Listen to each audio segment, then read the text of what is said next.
So I started in theater.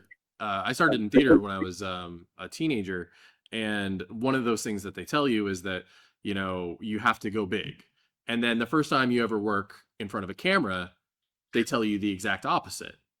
And then it feels like in VR, there are elements of both theater and film in VR, but then you have to get either even smaller, it seems, because every single movement with that depth has so much more weight to it. Where I feel like there's a significant amount of theatricality in stunt performers, and there's like a style, especially in like Vancouver or Hollywood based projects, and that stuff picks up so much bigger when I was watching it than I guess you would think of.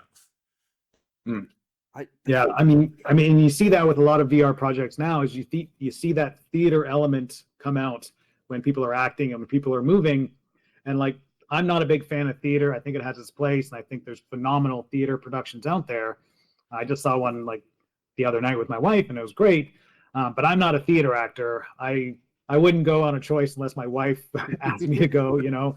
So seeing that in VR for me is the reason why I like projects like ours that are more cinematic and they don't feel like you're going to the theater. And again, because those two translate so well, it's very easy to step into those theater boots when you're doing VR. And some of those things translate really, really well, and some of them don't, like you were saying.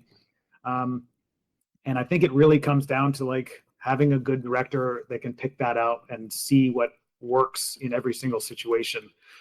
Because I do some super theater stuff in there, and I'm like, I would never do this. And sometimes I do some really small stuff, like you're talking about, that I think, oh, this isn't enough because this is, below the bar for what I needed to sell this on a regular camera.